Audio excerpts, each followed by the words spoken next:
Berjumpa lagi bersama saya, Salam Ramli, pada edisi Kamis 29 Mei 2020 dalam berita viral Top 55. Untuk berbagai informasi terkini dan terpercaya, kami akan menemani aktivitas Anda selama beberapa menit ke depan yang terangkum dari tim redaksi, di antaranya.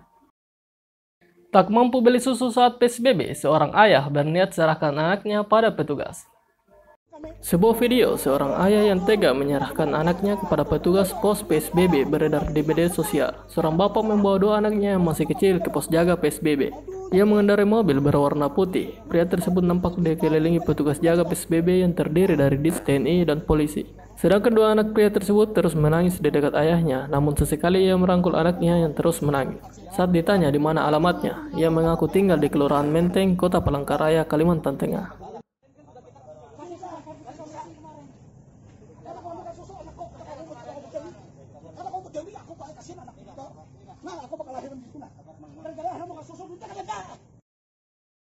Melangkah ke berita selanjutnya.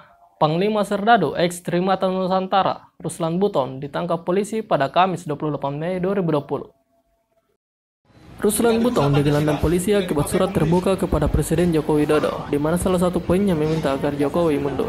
Kabar penangkapan ini dibenarkan oleh Kepala Penerangan Komando Resimen 143 Kendari, Mayor Sumarsono. Belum merinci ihwal penangkapan ini, pasalnya belum ada laporan resmi yang diterimanya. Kendati demikian, dari video yang beredar, Ruslan ditangkap di sebuah rumah. Dia tampak kooperatif saat dijemput petugas.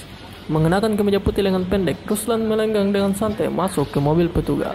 Di sisi lain, Sumarsono menegaskan saat ini status Ruslan bukan lagi anggota TNI AD. Ruslan sudah dipecat akibat terlibat kasus pembunuhan. Oleh karena itu, proses hukum akan dijalankan oleh pihak kepolisian, bukan menjadi ranah POM Angkatan Darat. Diketahui, surat terbuka yang dibuat oleh Ruslan Buton sempat menggegerkan dunia maya. Salah satu isinya yakni meminta Jokowi mundur dari jabatannya. Dia bahkan sempat berujar tidak tertutup kemungkinan ada revolusi rakyat jika Jokowi tak kunjung melepas jabatannya. Akibat kelebihan muatan, sebuah kapal tenggelam di perairan Probolinggo. Diduga muatan kapal itu melebihi kapasitas yang ditampungnya. Selain itu, lambung kapal rendah sehingga air masuk ke badan kapal. Dikatakan kapal yang seharusnya digunakan untuk memuat orang itu dialihfungsikan menjadi kapal pengangkut ikan hasil tangkapan nelayan karena sepi penumpang. Akibat dari insiden itu tidak sampai merenggut nyawa, sebab sejumlah ABK yang turut serta dalam pelayaran tersebut selamat. Melangkah ke berita selanjutnya. Dikejar Satpol PP, manusia silver di Tangerang Selatan, sembunyi di toilet wanita. Sebanyak 11 manusia silver yang kerap mencari nafkah di sejumlah lokasi di kota Tangerang Selatan diamankan petugas Satpol PP.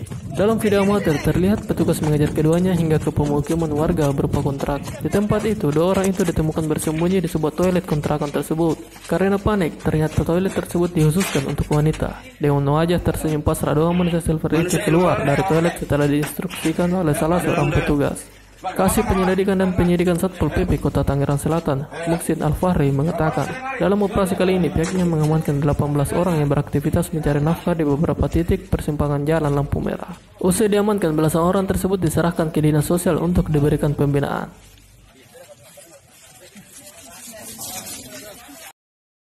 Beralih ke penghujung berita, Valentino Rossi segera memutuskan masa depannya.